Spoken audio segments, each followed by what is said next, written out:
G'day, snappers, and welcome to the Sunday Snap, coming to you through the Baller podcast feed. This is the podcast where we give our snap reactions to the NRL SuperCoach round that was. My name's Jono, coach of Hungry for More, and with me to talk about all the big news out of the third and final week of the pre-season is the salt and the spicy takes, the prince of pods, the coach of Tubes pods, Tubes! How you going, mate? I'm good. I'm excited. This is the most NRL I've actually watched. I know we do a review show, but I haven't been watching much of the preseason. Yep.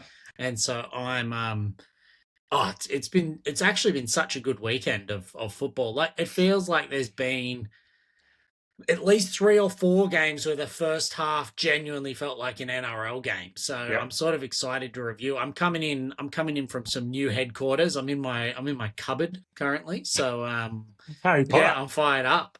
The boy under the stairs. Yeah. Bit nicer lighting here. That was the decision.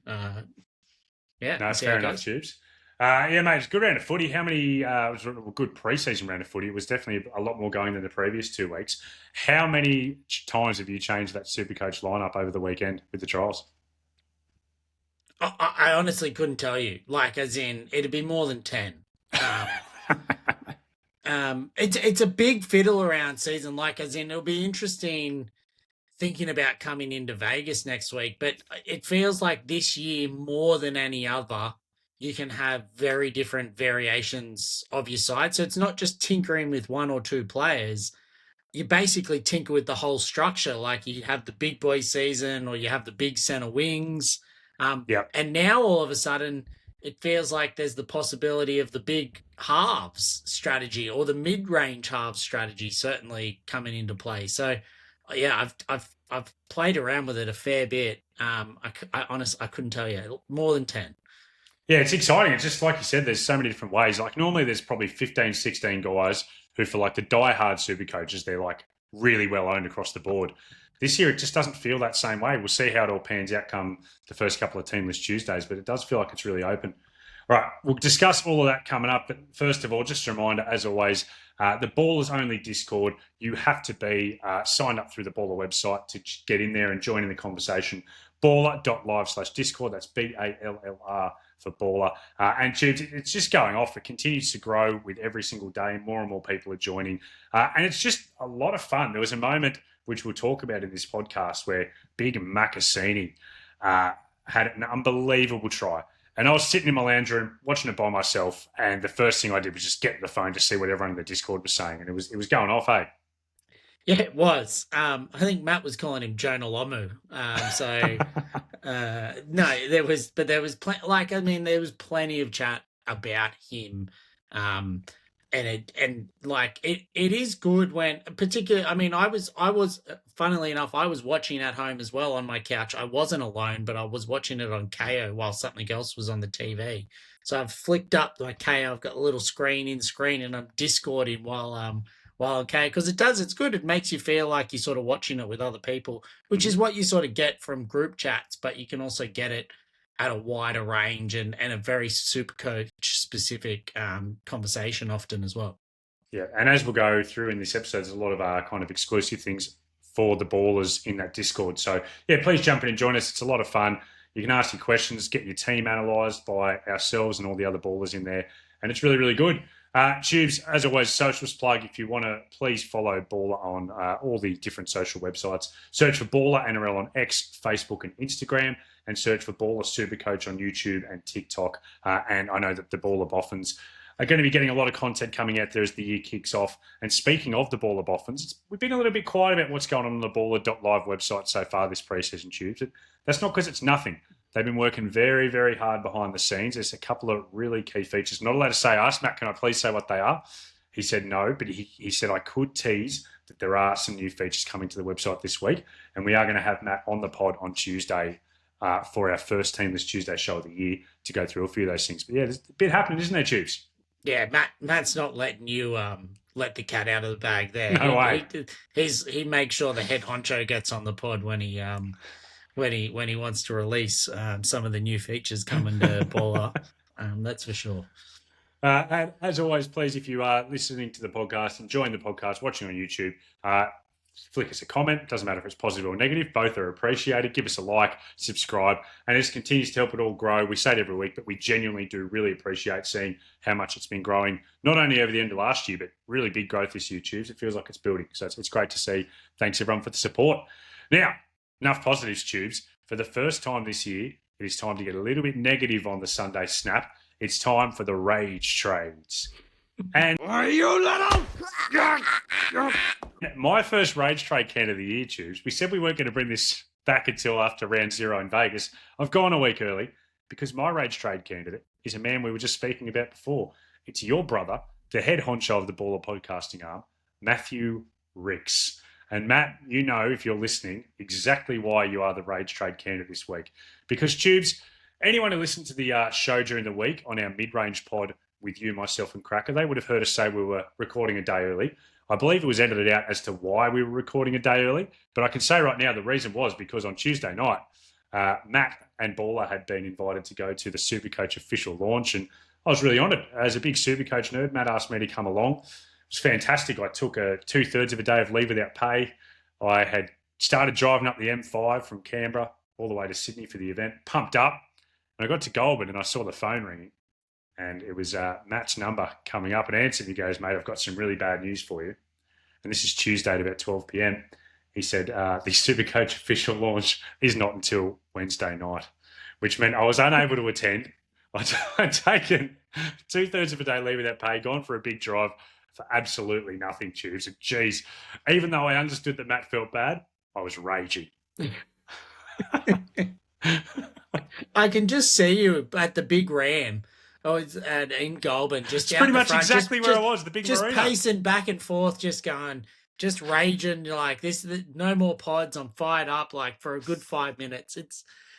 I mean, he's got plenty. So it's a big stuff up. But the attention to detail might have just been missing on that one.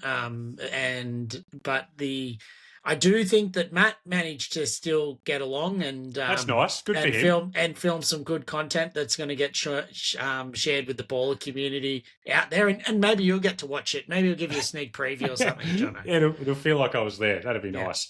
I tell you what, Chiefs, I'm planning on going to that. So I don't know if you've ever been to the Oliver's. It's like the healthy kind of servo station food, and that was what I was going to have for lunch. Once that phone call came through, just drove straight past Oliver's to Macca's, pounded an El Maco, and like absolutely destroyed it. And then got back with my drive back home to Canberra. So it was good. It was a good drive.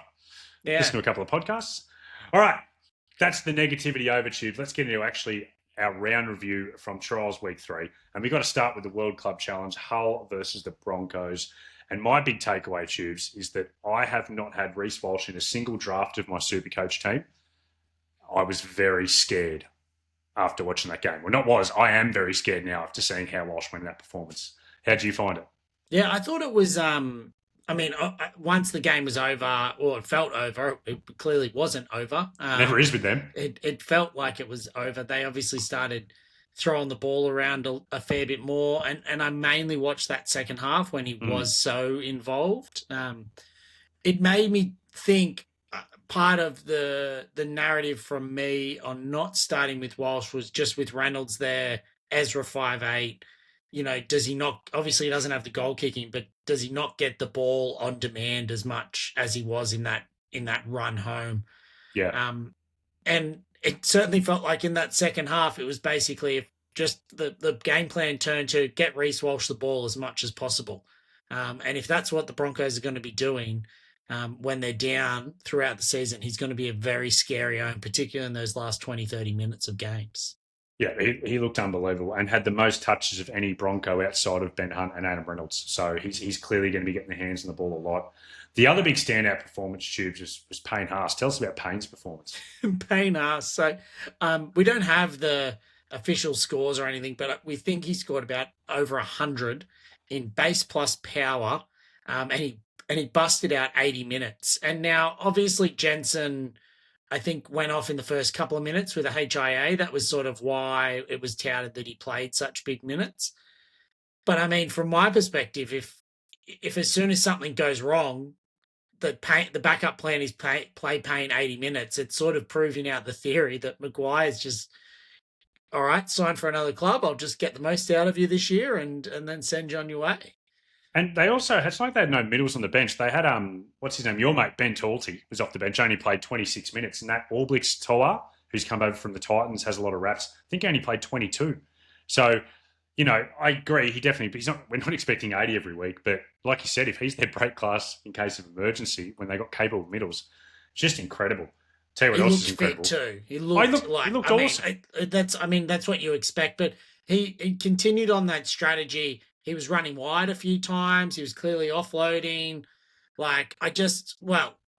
was looking to, but I just mean he didn't miss a beat. Like, I can't see how he can't start with Payne Haas to start the year. No, must have, despite the price tag. Everyone get him. Tubes, YGI, your man Gerhard Shibasaki, he had a really good game. Scored a great try off a Reece Walsh cutout ball. They got a nice little combination there. He had 10 tackle busts as well. He's 637k, Tubes. Centre's obviously potentially getting a little bit of a bump this year if they're throwing that last pass out to the winger. Any interest in going around with YGI again, Tubler? Look, I've got my baller draft just after this, so I might be looking to pick him up in that. I don't know about 637k. He scored 2 tries. Oh, 2 was it? Yeah, I think he scored 2. He looked unbelievable. But yeah, not at that price tag. I don't think I could start the year with him. But I think I wouldn't be shocked if he still ended up being a top sort of 7 or 8 centre winger for the year. He obviously does have that good combo with Walsh, as you said. Contract year as well. He hasn't signed with anyone for next season, has he? Oh, honestly, no idea. I'd be shocked. Surely they've upgraded him. Like, was he only on a 2-year deal? I think so, yeah. We'll look into that post-pod, but I think there might be a chance he's trying to push for a big contract either with the Broncos or with Perth or, something else. So he's going to have a lot of motivation, the big fella. And the last one from that game, Tubes, is Paddy Carrigan. He also played 80 minutes with that Jensen injury. He scored a try. He scored about 90 approximately. Thank you to Realm, who crunched those numbers in the Discord and posted them there for us to see. Is there any chance, Hughes, with the stat changes, the third man tackles now being rewarded at 648k, could you get around Patrick Carrigan as an option and could he move into that legit premium status this year? Look, he could, but similar to what we were just talking about, he's probably not playing 80 minutes every week, similar to Haas. Probably a bit disappointed if he's only scored 90 in 80 minutes with a try and a line break. So, look, he's definitely going to be an option because he makes a bucket load of tackles and gets through a huge amount of work. But again, he's coming in with a higher price tag. I don't think you're going to be starting the year with him, but he could easily be in the top 3 or 4 front rowers for the season if you're looking at sort of getting someone in at some point in time. I think there's still better front rowers at a cheaper price, but you never know. Like if he gets that role and he's getting consistently big minutes too. Like yeah. I just can't see him ever being super relevant from a Supercoach perspective. Right, second game round was the Warriors versus the Finns, and lots to talk about from the Finns. But first of all, the Warriors, Tubes. Ali Laetawa, he had a 73 under the new scoring system. I thought he looked really strong after a pretty quiet first trial. This one, he looked a lot more up and about, looking for work, getting his hands on the ball. Big, strong man at 452k. Super pod at 1% ownership. Any temptation for Laetawa? No, not for me. I think he's been touted for a couple of years. Very low ownership, as you say. Look, I mean, for those looking at those mid-range centres with the centre upswing this year, I think there's a bunch that you could be looking at, and he obviously could fit into that role. But I don't think that's not the strategy I'm looking at running mid-range centres at this point in the year, from my perspective. Trey Fuller, I don't think we need to discuss him, but he had a great game. Reminded everyone how good he is. 103 points under the new system. The only problem is that it now seems likely Hammer's going to be the fullback. There was comments from he himself saying he wants to be the Queensland fullback this year, and reports that he trained I think it was 99% of the time at fullback during their pre-season and off-season. So probably a line through Trey Fuller, but as we said during our mid-range pod, Tubes, if he is in, near must-have territories for the kind of player he is at that price tag. We also got our first look, Tubes, at the left edge combination for the Finns. What are you calling it? Are you calling it like Serby Cobworth? What's our name for Selwyn Cobbo and Herbie Farmworth, Tubes? I've just got it as Cobworth. Cobworth, no first name. Just Cobworth. Just Cobworth. What'd you make of it? Gets the job done, Cobworth. I thought they looked great. I mean, it's the second game we've seen of Selwyn just looking extremely fit and strong. He obviously scored a try, and sitting on that left wing outside of Herbie is where he does look great. Herbie, just sort of standard in the very small minutes that he played. He busted out 30 in base, or base plus power, basically, and didn't really do too much from an attacking point of view, but obviously you know that he's got that in him. Yep. So probably just a nice tick over trial, like just a first up run ready to explode. Coming into round one. Oh, well, I was going to mention as well, if we're reviewing these games, if you feel like we're missing some, there could be a big RTE segment coming up. A bumper edition of RTE ready to explode coming up. So yeah, if you're wondering why we're not speaking about a specific player, just wait, they'll come. Tubes, with Herbie, very much a going through the motions trial. I don't mean that as an insult even for Herbie, because he knows who he is. The Finns know who he is. He's not one of these guys just trying to prove something in the trials like other guys need to. So clearly an excellent option. And I think if I get Herbie, which I most likely will, I almost feel like I have to pair him with Selwyn Cobbo and get Cobworth up and running. The last one from that game, Tubes, is Tommy Flegler, who reports, I think, from Christian Wolf himself that Flegler's going to start off the bench this year. He had a pretty good trial, had a couple of stints. He's offloading a lot, getting through defensive work. What do you think, Tubes? If he's coming off the bench, is he still an option at 346K, or are you putting a line through him? I think I'm putting a line through him at least to start the year. I'm not saying that you probably won't end up in your team at some point in time. Probably not, though. If you don't start with him, I don't think you're ever getting him. It just depends. I'm more thinking that he just won't get the minutes. I don't think to be relevant. So in the short term. So what do I mean by that? Probably 340K. If he averages 30 odd minutes and sort of averages around that 40 range, you can sort of live without him for a period of time. But if as soon as you start seeing an uptick in those minutes, you could look at bringing him in at that point in time, because he's a proven gun and he's got a good PPM. It's just about it's a minutes watch, and I'm happy to watch the first 3 weeks and see what those are going to look like, or if there is going to be an uptick. Yep, agreed. I think I can't see him ever being more than like a 50-minute guy, to be honest. Like, just because their pack is so deep, they don't need him to be. All right, the next game is the Tigers versus the Panthers, and the first one I want to talk about, is KPP, who I know you've been interested. Sorry, KPP. KPP was a late out with calf tightness. Tubes, I already had a line through KPP. I think at that 600K price tag, I like Crichton and Yo better. There's no way I'm not starting with David Fifita, and I don't want to carry 4 of those guys when there's good cheap options available. Has this put a line through KPP for you as well with this calf tightness? Yeah, for sure. I think the other factor is how many Tigers you're happy to carry. As well. You got your eyes on a couple. One. I've got my eyes on a couple others from that trial performance. He was floating around. I don't mind the 4-gun center wing strategy around that 600K. I thought that I could figure out a way to carry KPP through, but I mean, having someone at 600K that was already a potential high risk, high upside play now coming off a calf strain feels too high risk for the reward you're going to get. For the Panthers, I think the biggest talking point out of the game, Tubes, was Nathan Cleary, who was sin bin for a high shot, and he is going to be suspended for 2 weeks with the early plea. But I do believe he's going to fight, which means if he is unsuccessful, that'll be 3 weeks out. So that's obviously interesting, because he was in 25% of teams coming into that trial. That's going to drop dramatically if he's missing 2 to 3 weeks of NRL. The other big talking point there, Tubes, I'm not sure if you had a chance to see this one, but he wasn't given the assist for the big bag Brian To'o try.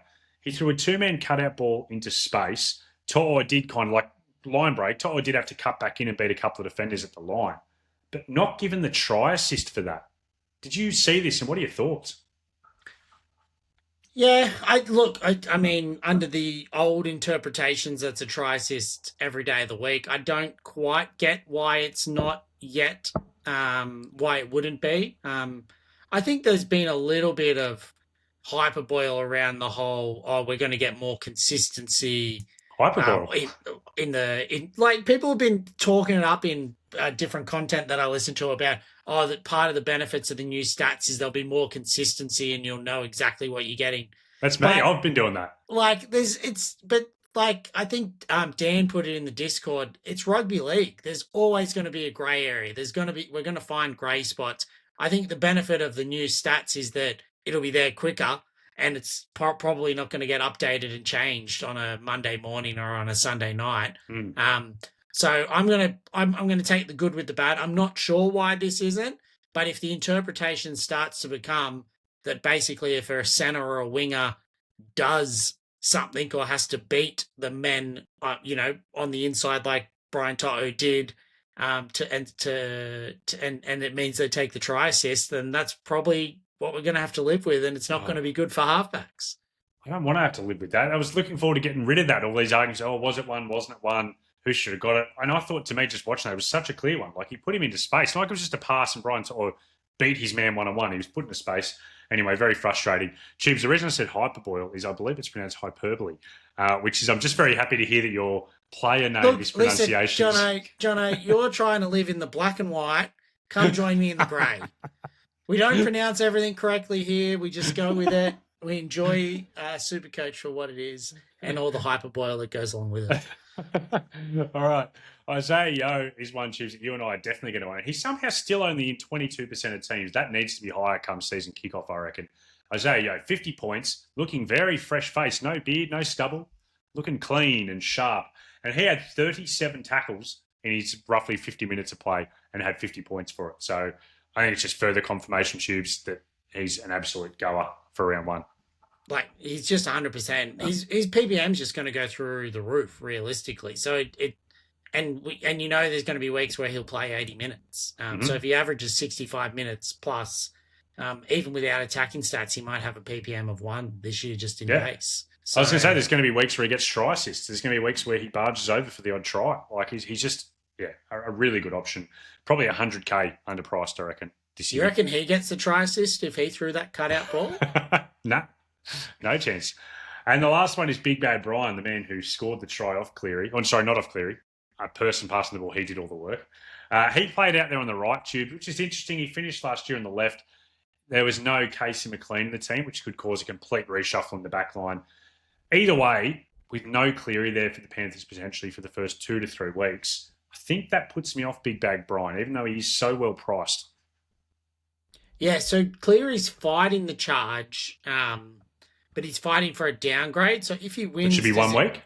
I think it would drop to 1 week. So it will be interesting because I think it would put me off starting Big Bad Brian, even though he looked amazing and looked fully fit, if Cleary's out for 3 weeks. But if he's out for 1 week, then I wouldn't factor it in as part of the decision-making. But I did think he looked good, and certainly much fitter than he was at any time last season. He had a bit of a season, injury season, I was going to say from hell, but it wasn't that bad, but he was just carrying it all year. Remember, he missed Vegas and then just sort of struggled the whole way through, still played Origin, whereas he looks like he's coming into this year fully fit. She's just double-checked, fact-checked us. He actually is right to go for Brisbane round 1, Cleary, if he wins that, if he gets that downgraded. And, PVL is going to be watching going, oh, my man Nathan out for round 1 against Brisbane, the grand final rematch. Oh, sorry, preliminary final rematch. So, yeah, you can almost chalk that up as a Cleary's getting off. It's almost like Panthers are playing the man. I think you got a wink and a nudge. Just challenge this one, mate. We're not getting the chin out with some chin music for this one. All right. The next game, Tubes, is your boys, the Sharkies up against the Raiders. The Raiders pretty much named a reserve grade side. They had a few first graders in there, but it's interesting that Ricky really showing he's just not interested in the trials. One thing that surprised me, though, is Sanders not getting any run time in either of the trials as a guy who's only played, I think, 3 or 4 first grade games. I thought for sure he'd get a bit of time. He was sat out with a lot of these guys. No injury concerns, just they're just not playing until round 1. Do you think that's almost a vote of confidence from Ricky Tubes on Sanders? We talking about Ricky Stewart, and you're trying to get in his mind about his selections and minutes of playing people. I attempted. I don't know. I'm putting it down to they got belted by the Sharks at the back end of last year, so maybe he's coming in with a new theory that they were burnt out. So he's given them the first few games off. I think Sanders it's his spot. They're not giving it to someone else. No, Cody not Black's at all. still out, so whether it's a vote of confidence, it's Ricky. I feel like Ricky goes through these patches of he has these little theories. I don't know exactly how they work or where they come from, but he certainly gets behind them, and that seems to be what he's doing this year. I don't stand for Ricky slander on this pod, Tubes. I think it's a genius decision. But no, I was frustrated because I wanted to see Sanders go around. It's going to be funny coming in with him potentially as my halfback too. And with a few of the options this week that have got me excited, I'm almost thinking about not running a cheap halfback two now. But I wonder if I had seen Sanders play and he looked good, I'd probably get him. So it's actually, I would have just loved to see him run around. But let's get on to the Sharkies, Tubes. And do you want to start with the big news around Katoa and how that could impact that Sharkies team? Yeah, so I haven't seen it officially. So Sione Katoa is injured. We don't know the extent though yet. Yeah, I haven't heard the exact extent. You talk through your theory, and I'll look up. I think he's out for a few weeks. And this came from a couple of weeks ago in the Discord or certainly around circles. It was that he was gone. And then it turned out he was fine. He's played on the weekend. It looks like he is now injured. I'll probably be listening to the Magic Sponge podcast, which I imagine is recording right now while we're talking, and get some better extent on that. But I just think who did look good for them then was Gabriel came on, scored 2 tries. He's 200K. He's currently 1.1% ownership. He could be another cheapie option that's coming out of the woodwork. Obviously, there's Hiroti, who did a job last year. More than a job. He was really good, Hiroti. Really good. He's now signed with the Titans. I thought he was more of a center / left edge replacement. I mean, we'll see. Whereas it looks like Gabriel's just an out and out winger, out and out speedster. So we'll see. Yeah, he looks lightning quick, Gabriel. Like he was like, there's a couple of times they put him a kick and he was just like on the fullback as he caught it, just with lightning speed. So he will be one to watch at 201K. What about the other winger, Tubes, Sammy Stonestreet? We haven't spoken about him much on the Baller podcast this year. I'm not a fan of him at 496K as a SuperCoach option. He's not coming in with a discount. Like that's priced on his performance. What do you make of Stonestreet? You've probably seen more of him than me. I don't want to get into Sharks slander on this pod. But I'm not 100% convinced of him yet as like an out and out, like he's Mulatalo's replacement, but I don't necessarily believe yet that he's got that spot fully locked down. Obviously he'll have it for round 1. But I don't know if he's only a few bad games away from potentially losing the spot as well. So I don't think I'm willing to pay 500K for him. I hope he comes out and absolutely kills it as a Sharks fan, but like it's not like I've felt like he's just been waiting in the wings and he's this absolute, Makasini type player that's coming in. So yeah, we'll just have to wait and see. But I certainly couldn't push anyone to pay 500K for him to start the year. Yeah, he kind of seems like a poor man's Ronnie in terms of how he's going to adapt to SuperCoach. Yeah, Ronnie goes on runs where he can score a flurry of tries and he becomes really relevant. Stonestreet's like that, but I predict he will be like that, but not as good a player as Ronnie and with not a huge base power game. So yeah, I'm out on him. Tubes, KL Idro, I know is one that you've been really keen on over the off-season. He's coming in and out of your team. What did you make of his first run around? I thought it was good. We did the numbers before the pod from the old stats to the new, and he did actually get upgraded with the try assist. Big upgrade. So he went from 35 to 52. So I guess that's probably the try assist, line break assist or something around that. Whereas he probably had a contribution before.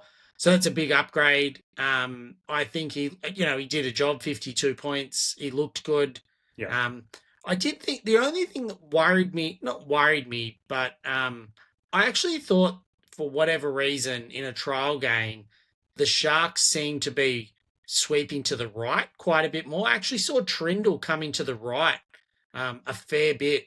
And I don't think he was planted on that left edge last year. I don't think he was going both ways. It actually seemed like Hines was running more. Trindle was sweeping both sides out the back.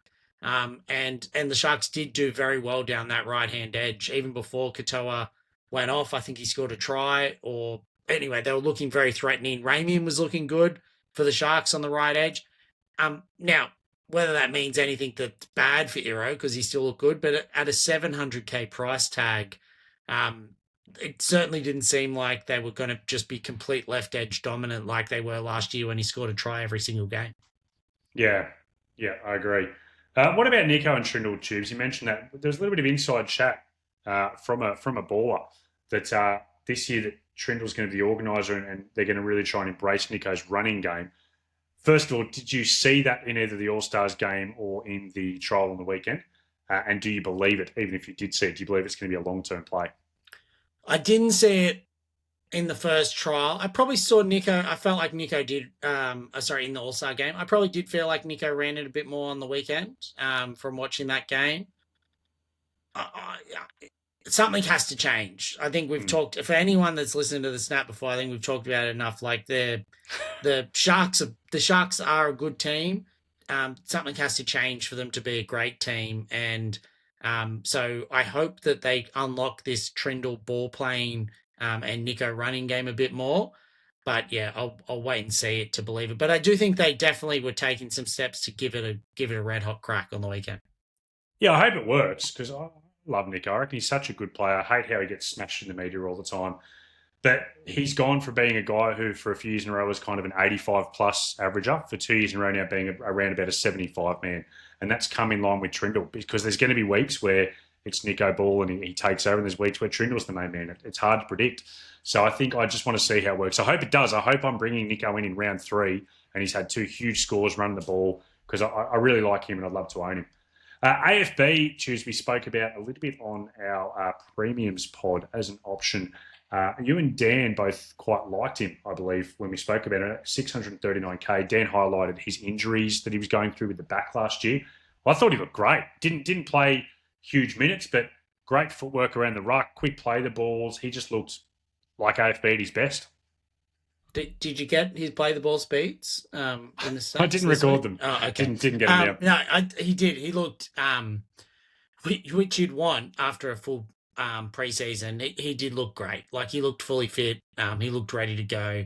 I think everyone's thing for him is just it's a minute watch with that Sharks pack and what that's going to look like.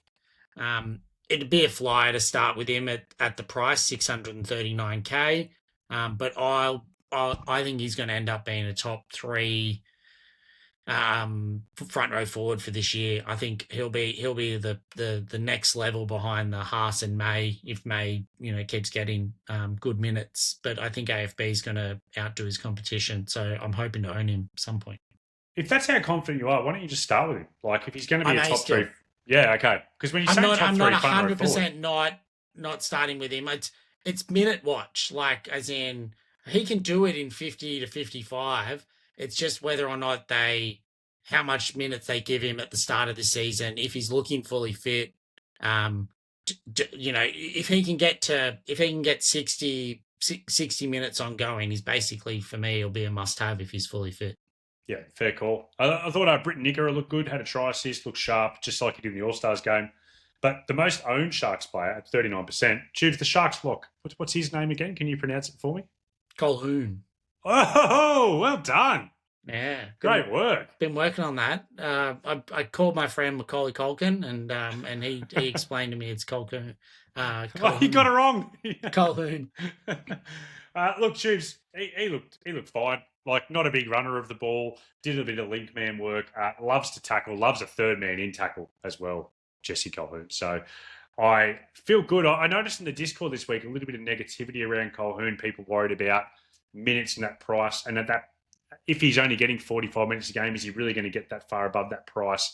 I think of those kind of cheaper 330K-ish front rows, Paseka, Flegler, and Colhoun. I still think I have him as my favourite one of the 3. Yes. I think more trusted. I don't think the upside's going to be massive, but I think No, if you know that if we know McInnes is out for that to extended round period of 8 or time, whatever. round 8, then you know you're going to get somewhere between 45 to probably 55 from him for the first 7 weeks, and maybe he jags a try or something like that, and that's pretty dependable, and it's probably going to make a bit of money for you. And just before we finish up on the Sharks, I will say you said you didn't want to get into Shark slander. I reckon already in the Baller Pre-Season, you've named about 6 different guys you wish was the Sharks fullback. So you're not against Will Kennedy slander, just don't want to slander the club in general. Is that right? Yeah, I mean, I'm still hopeful that they've got some fullback plan. They've re-signed Kennedy for one more year. I was a bit disappointed to not see much of Ison on the weekend, but yes, it could be another one of those years. All right, Tubes, it's time to get back into, for the first time this year, one of our favourite weekly segments, easily the most controversial weekly segment we have here on the Sunday Snap. It is Ready to Explode. Now, Tubes, do you want to try and attempt for the new snappers who've jumped on board this year, which are in there plentiful, thank you for coming on board, do you want to try and explain Ready to Explode to those people? It's honestly the easiest explanation in the world. So it's just that there's two types of categories. Like the first category is young gun on the scene, either just debuted or is up and coming, just had a slight shift of role change, like Alika Halasima was at some point last year, and they're ready to explode. So you can just see they've got all the right attributes to them. I'm sure we're going to talk about him, but Makasini, like he is the prime young gun, ready to explode. Definition of RTE. Yeah, definition of RTE. And I've been watching him for a long time, like, you know, since the Australian schoolboy days, where he was dominating New Zealand. But the second category or part of RTE is almost like the fallen gun that you're just seeing something about, you're seeing something from them that you feel like they're ready to recapture their old flame, their old form. It could be because they've got a really good run coming up and you're seeing some good things. It could just be because you think that there's a change, like they've now become the absolute dominant player or halfback or fullback and they're getting more touches. Like I think I called Reece Walsh an RTA about, you know, round 20 last year. And he was the definition of that type of player. He'd had a quiet season earlier. So I think there's two. Can I have a you've just got to third? pick up. Yeah. Can I throw a third one in the mix? Yeah. The guy who's kind of flirted with premium status, but there's something about their game that has changed that you think is going to elevate them into being like that super premium guy as well. I think that's the third category that comes in. Not for me, but sure, you can have that as no. That's it. You are 100% right. It's basically someone that you think is about to explode. Explode. It's in the name. It's vibe. All right. Now, Jibs, one thing we're going to be doing differently this year for Ready to Explode. Last year, you and me would just pick out a player. This year, we want to give something back to the snappers. So for this year, in the Ballers Only Discord, there is a Sunday Snap channel that you can go in there, and as the weekend's progressing, the snappers can type in what they think their Ready to Explode player is. And we're going to analyse them and say if we think we agree. We're going to be doing the same thing for the Rage trades as of next week too. So, yeah, please do jump into that Ballers Only Discord, get into the Sunday Snap section and let us know your Ready to Explode players and your Rage trades.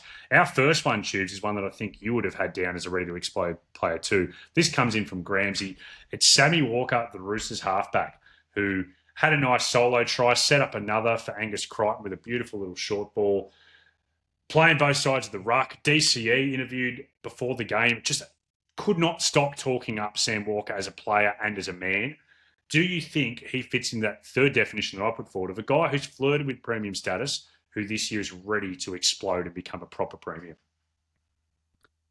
I think I was going to say 100%. I'm not 100%, but the signs are all pointing towards yes. Like, I think everyone's been waiting for him to take that leap year. And whether it's because of injuries, I think he had an ACL about 18 months ago or 24 months ago. He just hasn't quite done it. I think there was some question marks over, well, what's it going to mean with DCE in the side? Who's going to be the dominant half? What's that going to look like? From Saturday night, it felt like Cherry Evans could just be that old head, calming influence, playing his role, but also knowing this is Sam Walker's team. When he wants the ball, he's going to get it, and he can just be a bit more free, bit more sort of eyes up footy, which I think is, everyone knows that's where he like absolutely explodes. So Cherry Evans could unlock him. I don't know what it'll mean for Teddy from a SuperCoach perspective, but I think it'll be very good for the Roosters attack. I also think it's going to be very good for Angus Gus Bus Crichton as well on that left edge, between Sammy and him. He just looked great. He's got a great try, off his stepping off his right foot, going to the right. He obviously set Angus up for with a great ball, going off the left. I just think that like he could easily jump Nico and get towards that Cleary status this year.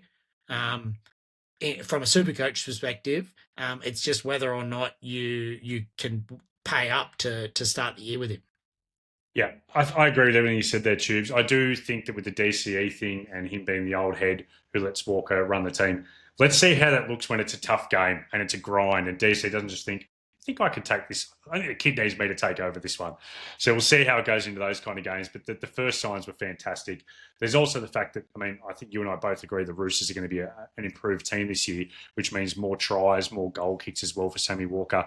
And his goal kicking has improved immensely. So I think we both agree there's a chance that Sammy Walker is RTE.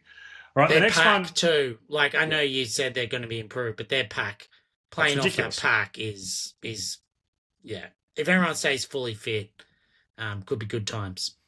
Our next one is Jacob Laban out there at the Warriors. Now, for people who haven't seen, Leka Halasima is set to start on an edge this year. I believe they really value, Andrew Webster values the fact that he can cover a lot of positions coming off that bench. So it looks like Jacob Laban's won the job as a starting second rower. He's 300K. He has had raps on him for a couple of years. I should say this came in from Dazza06. Sorry, Dazza, for not giving you a shout out.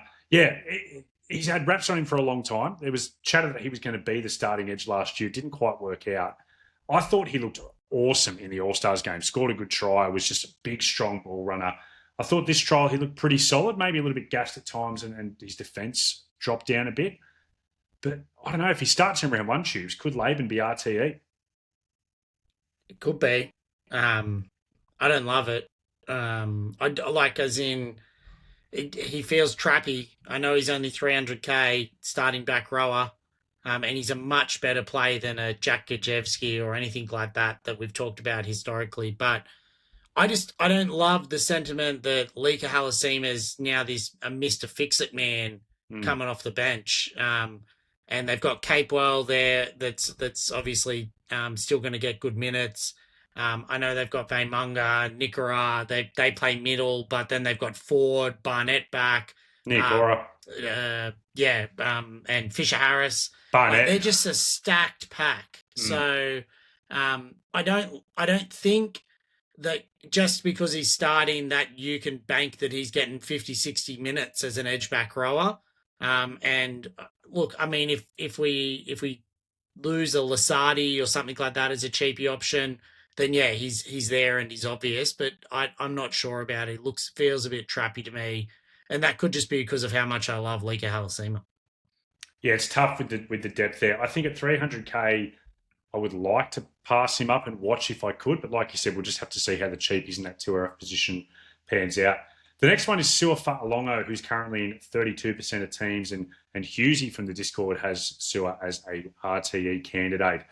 Shubes, he looked pretty good in that first game against the Storm. He's very quick. He's a little tackle buster. He's still working on that ball play. A lot of people are going to own Keanu Kinney. In fact, I think nearly all SuperCoach serious players probably should. Do you think that with Sua you could lock in the double pocket rocket strategy? I can't get a gauge on Sua. I didn't think the Storm looked very good. Clunky. Maybe, like, I know that's you can't take a huge amount from trials. I think he did what we expected him to do. Um, and I think what will he remembering whilst he's taken over from Pappy, he won't have the goal kicking. He's not going to necessarily have those sweeping plays out the back where he's sort of throwing the long ball to the fullback to get those try assist, line break assists. I'm a bit wary of him to start the year. I think he could absolutely explode. I think the difference between him and Kinney is, whilst you call them both pocket rockets, Kinney is a stocky pocket rocket. Like as in he's I just think he's a lot stronger and a lot more prone to a tackle bust than Sua is, who's still quite slight for an NRL player at the moment. And yeah, I'm leaning towards not starting him from my perspective because of that. I'm leaning towards starting him after the weekend. I think he's just going to be that power game. I do think he's going to be a consistent tackle buster. There's just something about him that seems hard to put down. So I could see him having those runs where he busts 3 tackles in one hit. But he's not locked in. It's going to have to see how Penn. If I can buy up on a more expensive fullback, if that team balance works out, I will. But I like that he's there and I do like his price. And it wouldn't surprise me if he was ready to explode this year. Tubes, this next one comes in from B. Hughesy. And he's a man that I spoke about a lot in our most intriguing players pod, Stefano Udikamanu, who I thought in his first stint on the weekend looked absolutely unbelievable. In that stint alone, he had 5 tackle busts, an offload. He ran for 70-odd metres. He had 16 tackles, and that was only 20 minutes of play. I moved him into my SuperCoach team, so I definitely agree with B. Hughesy that Stefano is ready to explode. I think he could be someone you buy at 516K and you comfortably sit as your third front row forward in your team at the end of the year. Yeah, I mean you could. I know, and I know you're high on him. I thought he looked good, and he obviously played well, but I'm not convinced. I'm not convinced. So I'm just happy to sit off him. Just for anyone who hasn't listened to that most intriguing pod, I'm just going to quickly recap these stats of his from last year. First 14 games averaged 40 minutes for 45 points a game. The 11 games after Origin went up to 50 minutes a game for 65.9 points per game. So we'll see how it pans out, but I think he's a good option. I agree it's a bit of a luxury play to have when you can get, Trey Mooney and Payne Haas and a lot of teams. Do you want to spend up big on another front row forward? Maybe in the flex if people are thinking of utilising that. But I can understand why he's not higher owned, but I do think I'll start with him. Choose the next one, comes in from I'm going to call him Farks, Farqs, and his ready to explode player is Sean Russell. What do you make of Sean Russell, Tubes? Russell the love muscle, I believe he called it. He looked big and strong. He looked pretty good. I thought the para looked good. He looked pretty good on that edge. How do you start with someone that you don't even know if they fully locked down the role? I know he looked good. They've got Brian Kelly sitting on the extended bench. I feel like I've talked enough about Jason Ryles before, but I don't think he's fully set on what his best 17 is, and I don't know 100% if Russell's going to be there come week 4 or week 5. And for the price, I couldn't start with Russell the Love Muscle. Yeah, I'm out on Russell the Love Muscle. I hope that Farks is right and that we're looking to get him in round 3, but I'm definitely not going to start with him. I hope he's wrong. What do you mean? Why? He's a baller. We're not starting with him. Yeah, but I don't know. It's nice to see the ballers go well, Tubes. No, I want to go well. Our next one is one that you and I are both bursting to talk about. This came in from Griffo, but it could have come in from the whole NRL SuperCoach community. It is Big Makasini, the boom centre or winger over there at the Tigers. Tubes, just have at it. What more can you say? Matt referenced him as Jono Lomu. That try on the left, we did not talk about him on the snap last week because I was not on, but I do believe we might have spoken about him on the phone. He was showing signs of this last weekend, how good he looked. Obviously didn't run over the top of 3 players in one run. It was one. He did this, but it was one. And he just looks like an absolute out-and-out quality footballer, athletic machine. There'll probably be some bumps along the way, like there probably always is with younger guys, but the fact that he can do that against a quality football team like the Panthers and a quality defensive fullback like Dylan Edwards, it's just crazy. And I just think that like you must start with him. Like it doesn't matter that they're on the bye. It doesn't matter that if you think that he has any job security. Basically, if he starts, you want him. And I've even come around to basically, well, he's now a lock in your 17 when he is playing. It looks very so playable. you can now you can look at what options, like if you're having him as a cheapie playable option. Yeah, I agree with everything you said. There's no way I'm not starting with him. And yeah, absolutely. Tubes, you said you watched him in the schoolboys against New Zealand. I would say that there's not a chance you have watched a schoolboys game since you last stepped on the field as a schoolboy playing rugby league at St. Pat's. Well, that's Jono. You do your research on tackle, play the ball speeds. I do my research by just watching these young up and comers RTEs. The other one, Tubes, I didn't talk about him earlier in the Tigers game, but I wanted to mention him here with Makasini. Is what about the stack on the left edge? I'm going to call it Makasini with May as his centre inside. Is there any interest in going him? I think he's around that 600K mark. Could you just back in the stack with these guys? Or is it too much when they're on the bye in round one to have two kind of players, especially with a potential third coming up in your squad? Too much, I think, especially in the same position of centre wing. I think you can carry two Tigers. That's a good point. But carrying two in the same position feels like a bit much with bye round one. All right, the next one is Adam Dewey, another Tiger. This one comes in from Richard Gearballs. And Choose, we had a big chat about Adam Dewey on the Tuesday show in our mid-range pod. We both really liked him, as did Cracker. I think, if anything, all three of us by the end of that pod were kind of moving him into our teams. Now that we've actually seen him play as the halfback in the trial game, did your opinion change? I was so happy with his performance. I think I messaged you that day that I was re-looking at Mitchy Boy Moses and just thinking I have to bring him in. And it was just good to see Dewey perform that way. I think he's a lock as my halfback, and he's probably going to be a lock as my halfback too. So rather than have him and say Sanders, I'll probably lay Sanders and Atkinson at this point, and look at starting. Dewey is my halfback too, and then one of the guns in either a Sammy Walker, which we've talked about, or someone else we'll probably talk about soon, in Jaden Campbell. All right, the second last Ready to Explode player comes in from Bomber_23, and I'm assuming that Bomber23 is a long time snapper Tubes, because his Ready to Explode player is Ben Talty, who you infamously last year, I think the back end of the year when things are quietening down, had as a Ready to Explode player yourself. You called him a young gun coming through the Broncos system. It turned out he was a 27-year-old from Wollongong who was a late bloomer to first grade. So well done, Bomber23, for the stitch up on Tubes there. I don't think we're actually putting him forward as a Ready to Explode player. Tubes, our last Ready to Explode player is from you. Tell us who it is. Oh, yeah, my RT. I think there was someone else in the Discord that put him up as well. Yeah, but they'd already had one. I think it was maybe Hughesy. He'd already got one. Okay, so I'm putting up Cody Walker. You've probably got a bit more to say about him because you know more about him. But I just watched the first 15 minutes of that game, and I just thought, hold on, look at David Fafita. He looks unbelievable. Look at Latrell Mitchell. He looks good too.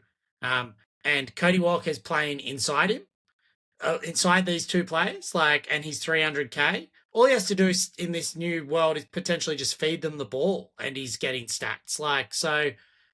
He also did look good, don't get me wrong, but this is more a backing in South's being a good football team. South's going on runs. They looked fit again. They looked good in the Charity Shield. I know that wasn't their first graders, but I think it's just a mentality of potentially how their preseason's been. And then I loved how David Fafita looked. And so I'm thinking about now, well, Cody Walker's stack could be on the cards. Tubes, I agree with everything. He had not been in my team once the whole offseason. I was a bit worried about how he was going to look, how his fitness was, but he kind of blew that away with this game. And you mentioned the guys outside him. One thing you didn't say is that there's going to be defences who are going to be so worried about Trell and Fafita that they're going to leave Cody alone. And we saw that straight away. Cody, the defence shifted out to cover those guys. Cody stepped off the left foot, went inside and scored a try.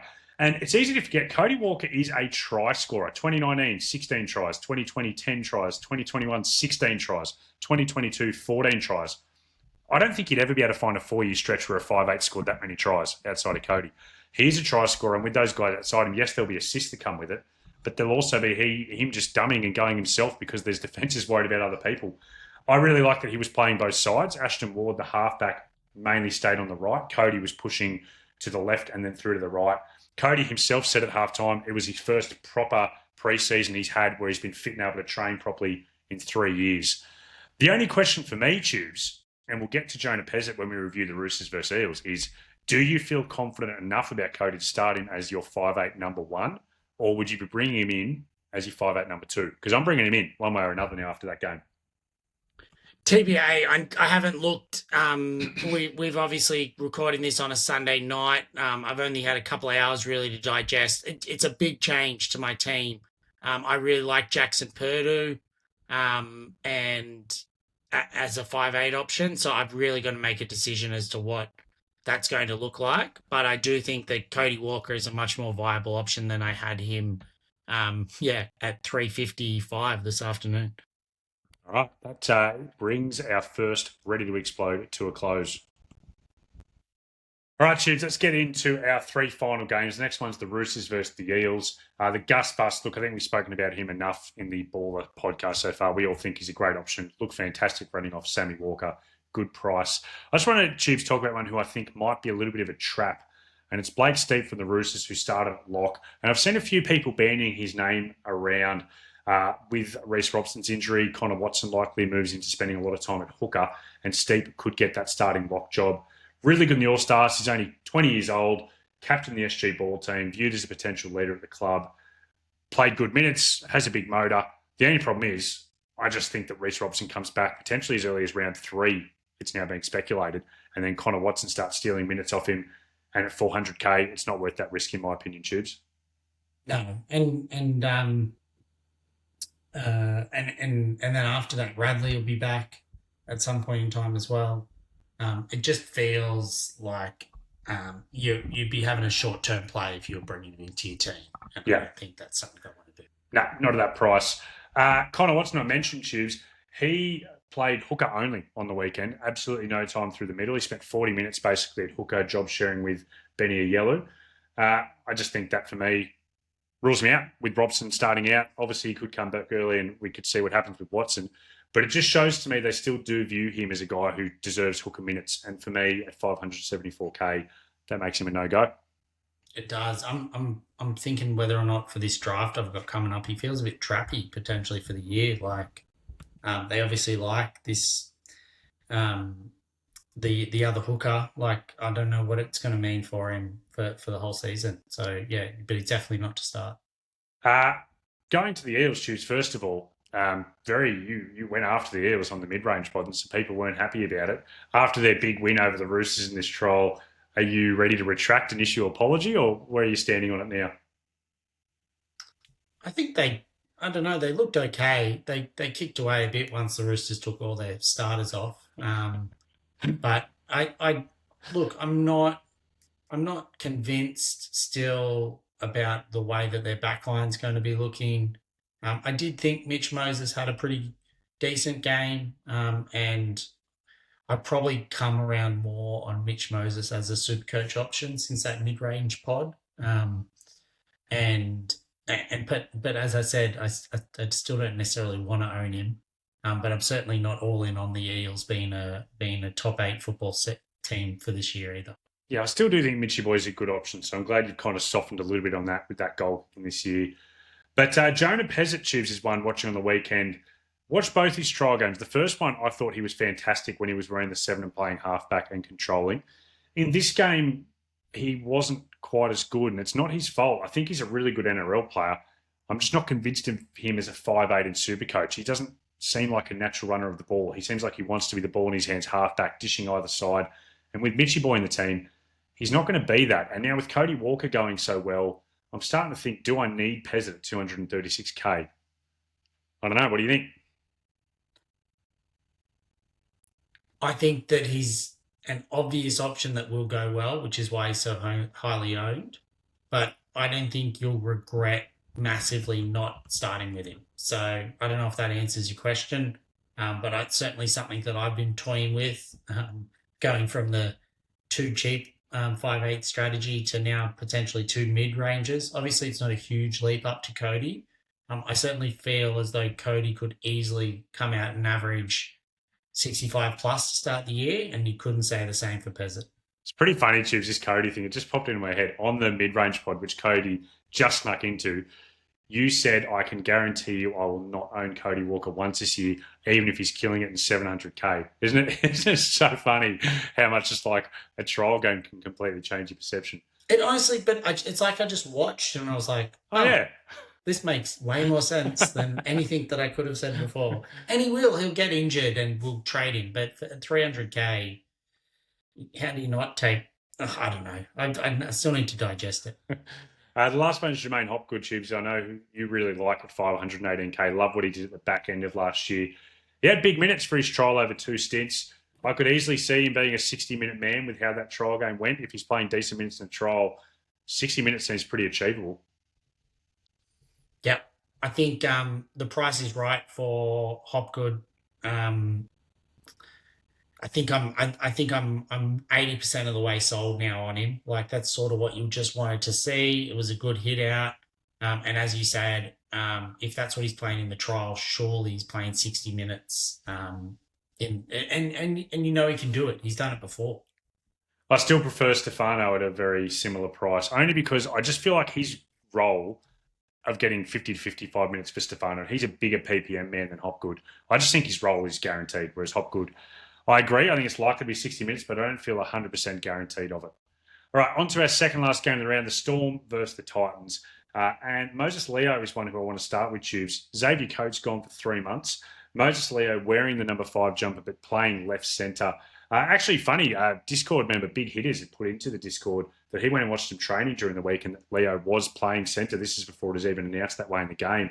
Leo was playing centre on the left with Meaney on the wing outside him. That's obviously good for those last pass assists, which he did get one of in this game. I thought he had a bit of a mixed game, a couple of defensive errors, a couple of unforced errors as well. It's hard, though, at 236K to knock him back if he's got pretty good job security. The Lomax situation's a watch as well. Did Seve play as well? Like over on the right. He's the other. Yeah, okay. So, I mean, I think it'll just, Leo will come down to round 1 teams for me. Like, as in he's basically, I'll be keeping a spot open for him, I suppose. And if he's named, he'll be straight in. Cam Munster, 20% owned, which surprised me because, I mean, I guess from Baller, we haven't been speaking about him too much.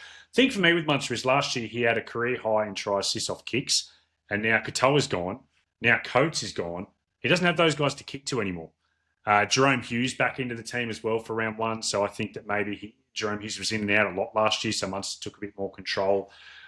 He's never going to be a bad option, Cam Munster, but I do think there's a chance he's a touched overpriced at 682K. Yeah, he is. But he looked good. The only thing, I saw he bought a pub in Caxton Street, and I just haven't thought about bringing him to my side since. Like, he's a big vibes guy. I thought that was Harry. Was it both? Did they get in on it together? Well, I saw definitely that Munster was involved. Yeah. Okay, all right. And Lasardi, who's been one of the most popular cheapies this pre-season, started on the left edge with Chan on the right. And the only reason that's a cause for concern is that Sean Blore still to return to this Storm pack. He usually plays on the left edge. Now, there's also a chance that they could shift Storm Blore to the right to become the new kind of go-to man with Katoa out of the team. But it wouldn't surprise me if come round 1, we don't see Lasardi as either starting edge back rower. He might be playing lock, which is also concerning because Trent Liero is looming from suspension. What do you make of this whole situation, Tubes? Is it just a watch for you? Just a watch, see where they get named. I think Lasardi's look good. He did. And so I'd be shocked if he doesn't start. I feel like Chan's a good fill-in man, but I can't see that he's their starting edge for the whole season. So, like, if that's their plan, yeah, just can't see it. Joe Chan, the fill-in man. All right, on to the Titans. Keanu Kinney, we spoke him to death. Gun, must have, get him in. Faimani, I want to talk about, Chips, because it's funny that the Discord were kind of giving it to Faimani this week. I actually thought, whilst he didn't have the best game, had an unforced error, which would have, I'm sure, frustrated Josh Hannay. I actually thought he looked a lot more comfortable this week. Didn't look as off the pace in first grade. Still not getting through as much work as he would like, especially for a guy who seems like he's built to be a power winger. But he did score a nice try for Tino Pass. I think if he's named in round one at 201K, I think I've softened towards getting Faimani now after that performance. Yeah, I thought the Titans looked good as well. So if you're getting a cheapy winger in a team that's potentially scoring some decent amount of points, then it feels like a pretty safe option. Jaden Campbell, Tubes, bit of a quiet game for him. Does that concern you at all, or just a trial? I did note that Brimo had more touches than JC in that first half. I thought Brimson looked very good, and that does concern me a little bit for JC. I thought Brimson looked good last year, but it was his first year, full season back, particularly, playing in that 5'8" role. I'm not starting with Brimson, given his price, but it did make me think if he plays a more dominant role on that left edge, and that means less touches for JC, particularly with Kinney in, did just make me a little bit hesitant at the JC 700K price. Yeah, I took him out of my team. It might be an overreaction, but it's also coupled with the fact that Dewey looks so good and Sam Walker looks so good that JC found his way to my team. Paxton, who's this cheapy second row for the Titans, I thought he looked pretty solid early, had a nice little forced dropout, came off for a HIA and he failed it, so we didn't get to see any more of him that game. We'll be back for round one. Chiefs, Cooper Bye was the one I took out of my team because Randall's starting lock, which we were hoping that Cooper Bye would get, he was moved to the bench. It was a 4-forward middle rotation bench. The other forwards were Cleese Haas, Curtis Moran and Chuki Simpkins, the great Chuki Simpkins. All of them came on before him in the game, were injected in the first half. We had to wait till there was only 20 minutes to go till Cooper Bye came onto the game. And he had a line break with his first touch. But if he's the fourth forward off the bench, even at 236K, I don't know if I can start with him.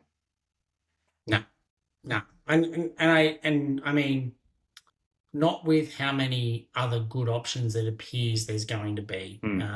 He's definitely a good upside person, though, I think, that you could start with, maybe not be expecting to play for the first 4 or 5 weeks, but hoping that he kicks on a fair bit more, like Alika Halasima did during the year last year, once he does get that starting role. But I don't think it's going to be there for the first, 4 to 5 weeks, that's for sure. And Tubes, down to our last game of the round, the Rabbitohs versus the Eels, which took place today. We've already spoken about Cody Walker, but what about Latrell Mitchell? He scored a try in the second half, but for me, that first half was basically a worst-case scenario of Trell at left centre. He wasn't sweeping like I was hoping he was going to be. He did stay out at left centre, and the ball just didn't find its way to him very much at all. Yeah.